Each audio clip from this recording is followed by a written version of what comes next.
Assalamualaikum. Cubaan Waalaikumsalam. suara. Salam, dengar. Waalaikumsalam. Okey, saya di Langkawi sekarang. Langkawi tengah hujan lebat daripada pagi tadi. Terima kasih Tan.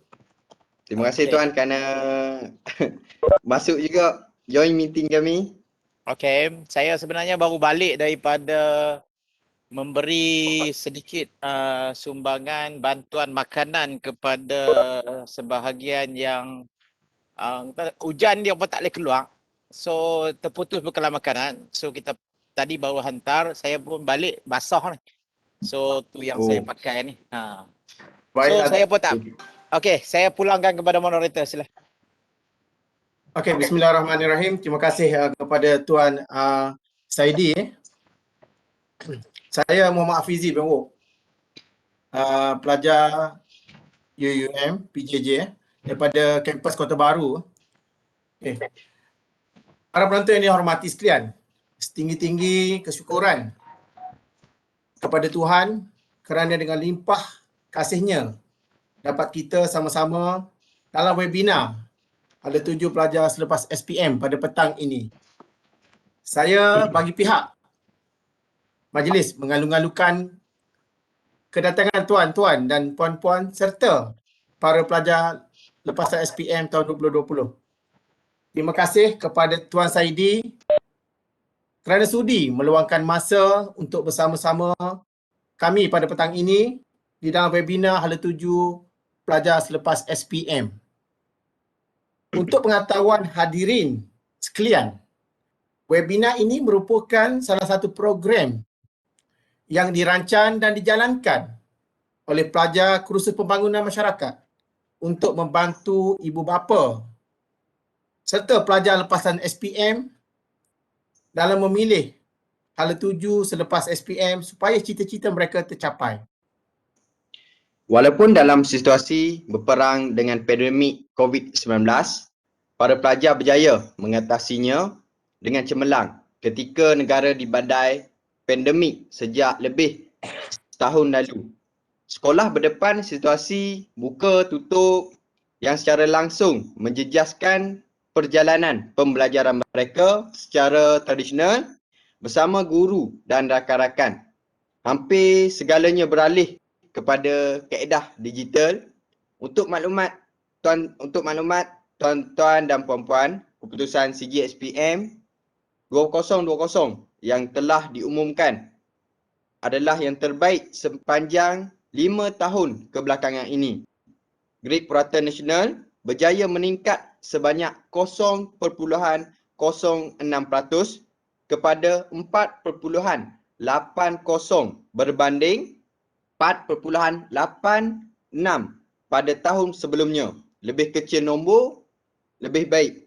Bagi tidak membuang masa, saya menjemput panel kita hari ini iaitu Tuan Saidi untuk memperkenalkan diri terlebih dahulu kerana tak kenal maka tak cinta. Dipersilakan Tuan.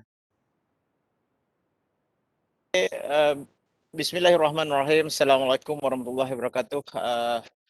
Kepada pihak penganjur, kepada moderator, pada tuan-tuan, adik-adik, anak-anak yang saya hormati sekalian, saya Nur Saidi bin Haji Nayan. Saya berasal daripada Langkawi. Saya pun tak pasti apa yang saya nak kenal diri saya, tetapi pada saya lah mungkin pengalaman saya sebagai seorang ayah kot, sebagai seorang ibu bapa kot, yang saya telah terpanggil. Saya pernah dari segi kerjaya, saya lulusan daripada Universiti Sains Malaysia, bidang sains kemasyarakatan, major sains politik, minor ekonomi, dan saya pernah menjawat jawatan sebagai pegawai kanan kastam, dan seterusnya saya pernah jadi ahli Dewan Undangan Negeri Kedah kawasan Kuah Langkawi. Dan tetapi pada pilihan raya yang lepas saya kalah dalam pilihan raya tersebut. So sekarang banyak masa yang free, so saya lebih terlibat secara langsung dalam hal-hal kebajikan. Tetapi tumpuan saya masih kepada pendidikan. Saya kerana kecintaan saya bidang pendidikan, pada saya untuk mengubah masa depan bangsa tidak ada jalan. Jepun pernah kalah dalam Perang Dunia Kedua dan Jepun bangkit kembali, dia menggunakan 2 dasar. Yang pertama ialah melalui dasar pendidikan, yang kedua dia melalui dasar uh, kesihatan dan pemakanan dia. Sebab itu dia menjadi Jepun yang lebih berjaya lah pada saya disebabkan oleh dasar tersebut. Saya ingat cukuplah sedikit. Kalau ada persoalan boleh tanya. Dan saya suka sesi ni lebih bersifat interaktif. Dia bukan one way communication. Dan saya mungkin boleh bagi lebih kepada pandangan ataupun lebih kepada ni. Tetapi saya nak beritahu 2 benda yang saya nak sebut. Yang pertama, saya begitu mengagumi pelajar-pelajar SPM 2020. Di zaman saya dahulu, kita hadir belajar full time dengan cikgu pun tak dapat pencapaian secemerlang. Yang anak-anak, tuan-tuan dan puan-puan semua, ini belajar sebahagian besar daripada proses pembelajaran itu berlaku secara digital, secara online. Tapi hebatlah, saya salute lah. Dan yang kedua saya nak sebut, penganjuran program ini, webinar ni pada saya merupakan satu inisiatif yang cukup, pada saya di luar daripada kebiasaan, luar kotak, kerana persoalan pelajar selepas SPM, ke mana hala tuju? Benda yang perlu dibuat ialah memberi satu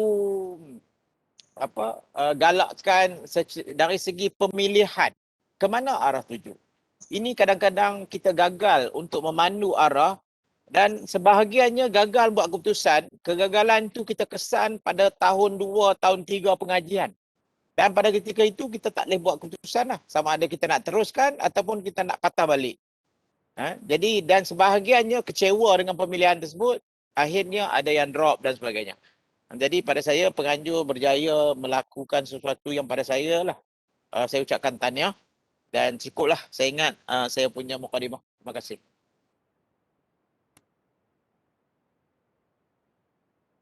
Terima kasih kepada Tuan.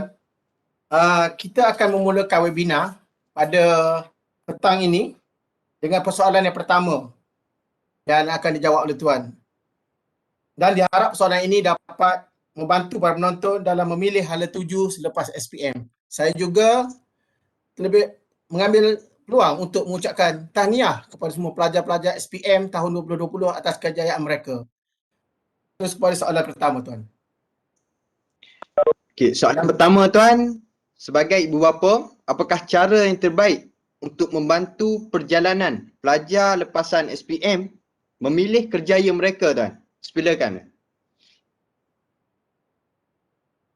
Okey, saya melihat nature budaya ibu bapa di Malaysia ini, dia punya, saya nak kata hukum pulangan menurun, tidak. Tetapi kalau tumpuan pada anak-anak ni, pada darjah 1, darjah 2, darjah 3 sampai darjah 6 ni pada saya cukup, pada saat di tahap yang cukup tinggi.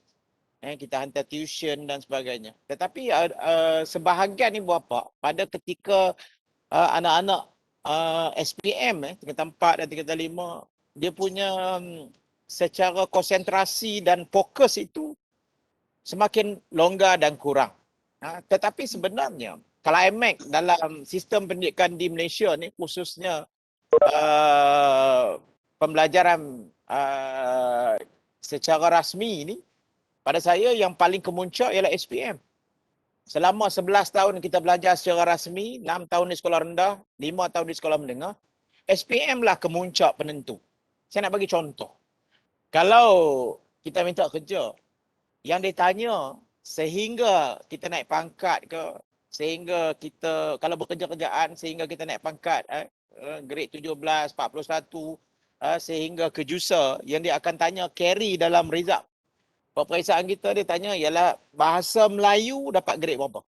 Walaupun pada ketika itu kita nak naik pangkat sampai ke JUSA, ataupun mungkin moderator tahulah, maksudnya peri pentingnya SPM. Tetapi kita kadang-kadang kita lose dalam proses untuk kita menjadi pelajar yang terbaik ni, pada ketika yang paling klimak dalam proses pembelajaran ialah pada saya ialah SPM. Tetapi sebagai ibu bapa, apa yang kita boleh buat untuk membantu perjalanan anak kita? Sedangkan sebahagian ibu bapa pun dia nak bantu pun dia pun tak tahu. Dia nak ajak nak bantu, nak tunjuk selepas ini anak nak ke mana? Ke SPM, STPM ke matrikulasi ke asasi. Kalau sebagai ibu bapa dia tak tahu. Untuk bagaimana dia nak bantu? Akhirnya dia kata tanyalah kawan, tanyalah cikgu-cikgu dan sebagainya. Tetapi sebenarnya ibu bapa ni lebih kenal anak dia. Dia lebih tahu kecenderungan anak dia ke mana. Sama ada kecenderungan anak dia bidang yang lebih mirip kepada sains atau yang bukan sains, ataupun lebih kepada accounting, ataupun lebih kepada kemahiran. Kalaulah ibu bapa boleh kenal, boleh tahu strength ke mana anak dia, di sinilah ibu bapa perlu bantu anak dia, perlu guide anak dia ke mana hala tuju. Itu yang pertama. Dan anak-anak juga dia tidak boleh bergantung sepenuhnya kepada ibu bapa.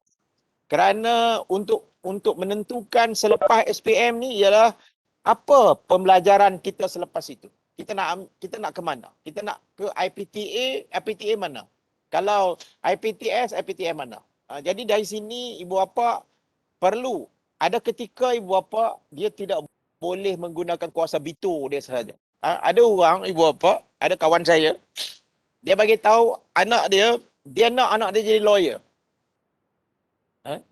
Sehinggalah anak dia masuk tahun 2 jadi lawyer. Dan akhirnya dia dapat kesan bahawa anak dia belajar dalam keadaan terpaksa. Last kali dia tanya anak dia. Dia tanya Muhammad. Sebenarnya Muhammad ni cuma bagi tahu kat ayah. Saya nak bagi tahu ni anak seorang bekas menteri. Saya tak nak bagi tahu siapa. Sebab dia tengok setiap malam anak dia main piano, setiap malam anak dia main gitar, cukup baik. Akhirnya dia tengok anak dia result tak berapa bagus. Dia tanya anak, sebenarnya anak nak belajar apa? Akhirnya anak dia beritahu dia sebenarnya minat engineer muzik. Dan akhirnya kawan saya ni bagi tahu kepada dia cari jalan agar dia bagi ke pusat pengajian yang sesuai dengan engineer muzik. Dia ringkaskan cerita daripada peguam daripada law tahun 3 resign berhenti belajar muzik dan sekarang yang antara pemuzik yang berjaya. Dia ada inilah dia sehingga berjaya menjadi pelajar cemerlang. Kenapa? Maksudnya ibu bapa tak boleh 100% menentukan hala tuju anak-anak. Walau bagaimanapun ada ketikanya sebagai ibu bapa kita kena blend antara apa yang dicita-citakan oleh ibu bapa dengan apa keupayaan anak-anak. Ini benda yang kita tak boleh pentingkan dirilah, sebab yang akan carry ialah anak kita. Yang kemampuan anak-anak kita berdasarkan kepada apa yang dia boleh bawa. Jadi dalam soal ini pada saya, ibu bapa boleh memberi pandangan, boleh memandu ke mana yang nak bawa, tetapi dalam soal ini pada saya kita kena blend, kena bincang dengan anak-anak. Dan anak-anak dalam soal ni, anak-anak dah lepas SPM ni pada saya mereka dah boleh buat keputusan. Tetapi keputusan yang bukan total. Dia kena ada sedikit panduan, garis panduan, galakkan dan sebagainya. Pada saya. Itu pandangan saya. Terima kasih.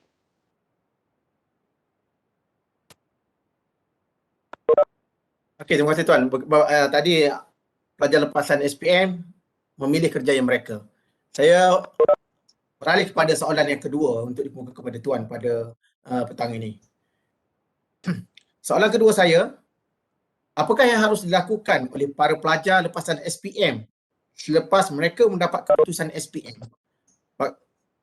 Bagaimana mereka mencari alternatif terbaik bagi memilih apa-apa peluang yang terbuka berdasarkan kelayakan akademik yang mereka ada. Terima kasih Tuan. Okey, dari sini ialah kalau kita dapat result tu kita kena tahu, kita kena membuat penganalisaan tentang keputusan peperiksaan kita. Kita kena tahu, maksudnya kita kena tahu kalau kita dapat ini result dia, apa peluang yang paling mungkin yang kita boleh.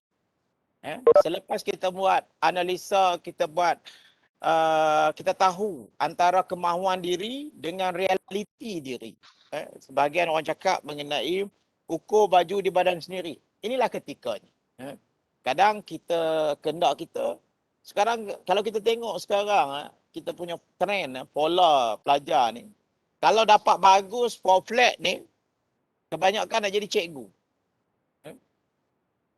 Dia melihat bahawa itu merupakan pilihan yang paling selamat. Pilihan yang paling semua orang tak ke situ. Saya tak pasti. Tetapi dalam soal ini, saya bukan nak kata cikgu tak bagus. Saya nak bagi tahu bahawa kita kena tahu kita sama ada kalau kita dapat flat, jadi cikgu tu kerana jalan selamat ataupun minat kita. Ataupun kita pusat-pusat pengajian yang sesuai yang mana. Kita ada pilihan di depan kita. Kita boleh masuk sains asasi sains. Kita boleh masuk matrikulasi. Kita boleh masuk diploma. Kita boleh masuk diploma politeknik. Kolej vocational, pusat kemahiran, kolej komuniti, IKBM. Ataupun kita nak teruskan pengajian di sekolah biasa lagi, masuk tingkatan 6, sebab kita tengok masa kita di tingkatan 5, seronok kalau boleh masuk tingkatan 6 kerana kita menjadi paling senior di sekolah dan orang tengok kita ni dalam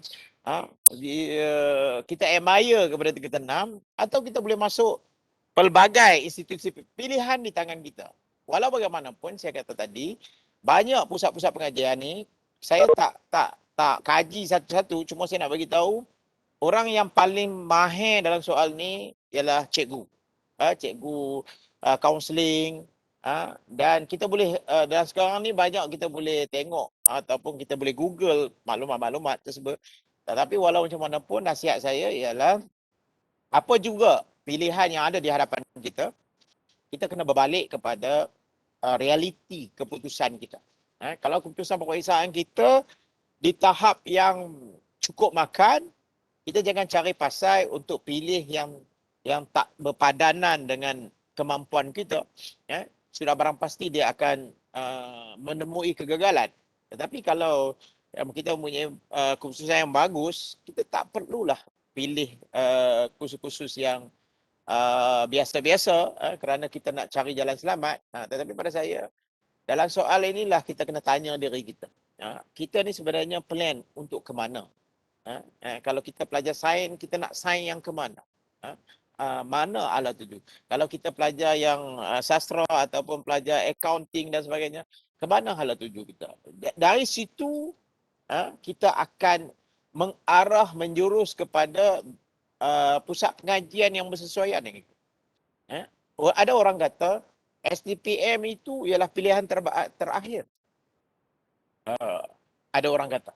Tetapi tidak, sebenarnya ada orang yang sesuai untuk belajar meneruskan pengajian di SDPM. Ada orang yang bersesuaian dan akhirnya dia skor mencapai pencapaian yang terbaik dalam SDPM, dan laluan dia ke universiti dengan bidang yang dia pilih dengan begitu terbaik. Tetapi maksudnya bidang-bidang yang di hadapan kita ni, kepelbaikan bidang ni, itu merupakan pilihan. Namun menentukan sama ada pilihan itu tepat dengan kita, macam saya kata tadi, panduan dia adalah di antara ibu bapa. Tuan-tuan dengar saya? Moderator dengar saya? Dengar. Okay, Dengar. Saya dengar tuan, saya dengar. Okey.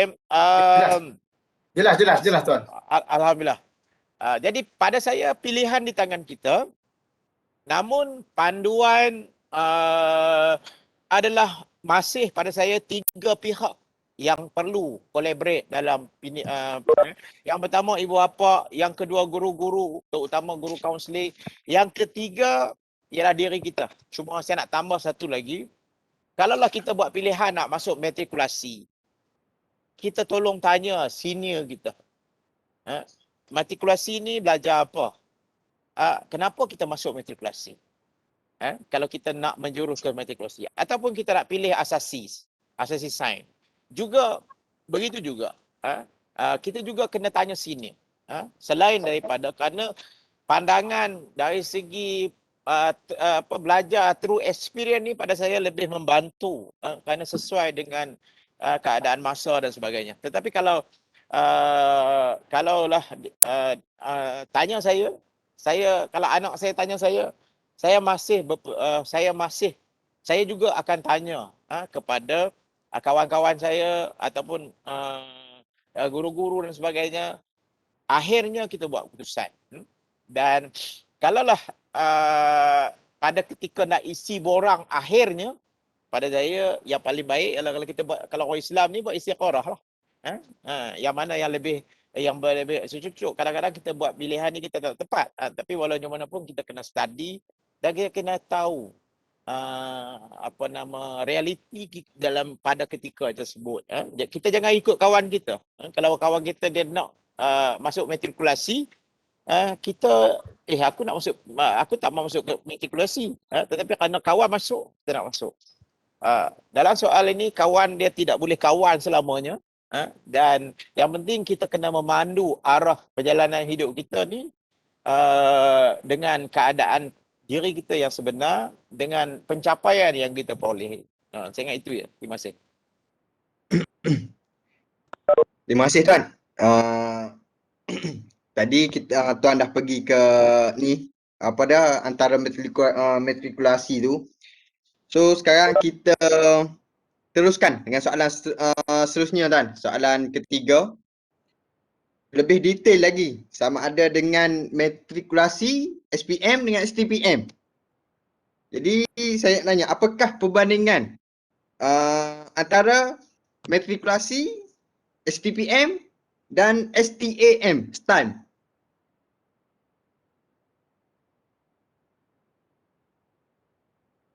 Okey, terima kasih. Saya ingat soalan ni tak tanya pun tak apa. Sebab soalan ni ialah boleh Google. Boleh di Google, boleh tengok kalau matrikulasi tu apa dia. Kalau dia sepatutnya soalan tu kena tanya satu lagi. Asas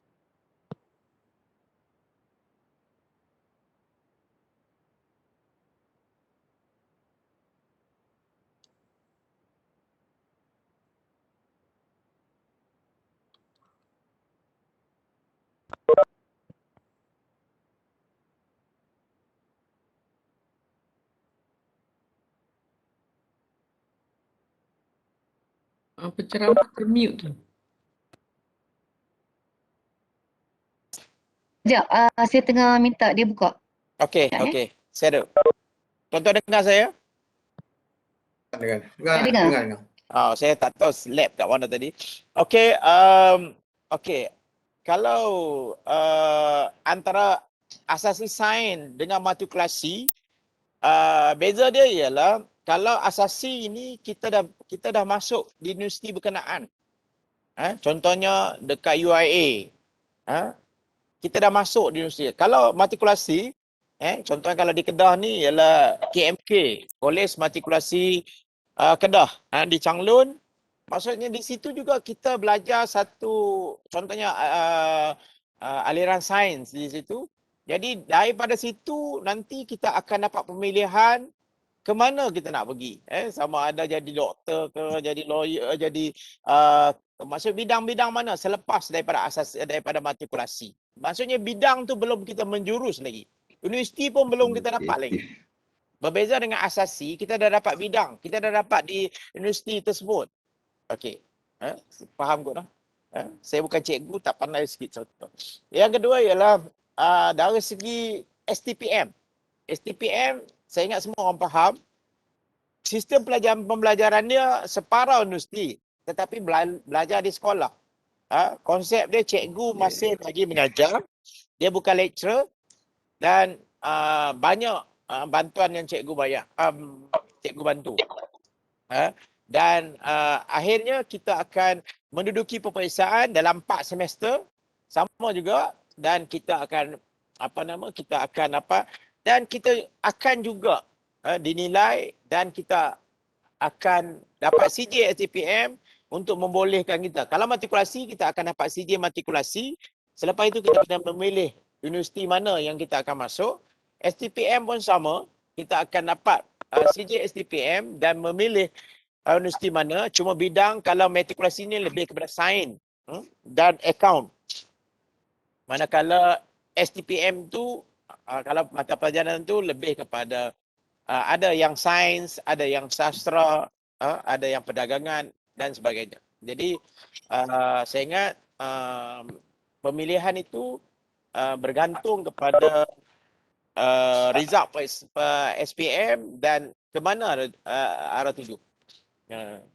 Saya ingat itu je. Mungkin kalau tuan-tuan nak saya elaborate yang lain, tuan-tuan boleh tambah. Tanya. Okey Tuan. Jawapan terima kasih atas jawapan tadi. Saya selaku moderator akan terus meneruskan lagi webinar kita pada petang ini dengan soalan yang keempat. Soalan keempat ni adalah di manakah tempat para pelajar lepas SPM untuk mendapat pandangan yang terbaik bagi mereka memilih hala tuju demi masa depan mereka di masa akan datang. Saya ingat saya banyak cakap tajuk ini tadi pun. Saya ingat kalau saya tak jawab soalan ni pun, saya ingat saya banyak ulas perkara ni. Mungkin dia akan menjadi berulang. Namun demikian, macam saya kata tadi, pihak yang paling tepat untuk kita dapatkan garis panduan sudah barang pasti cikgu kaunseling. Tetapi zaman yang tak boleh jumpa cikgu, zaman yang ada sedikit kekangan ini, kecuali lah ada sekolah yang dia buat Google Meet macam ni, iaitu mungkin ada sesi-sesi yang sebegini mungkin boleh dianjurkan. Ada minggu, saya ingat 2-3 hari lepas, MRSM, senior MRSM di sekolah di Langkawi lah. Sekolah Masuri, dia buat satu senior, dia panggil senior yang berada di pusat pengajian tinggi. Dia buat di Google Meet macam ni.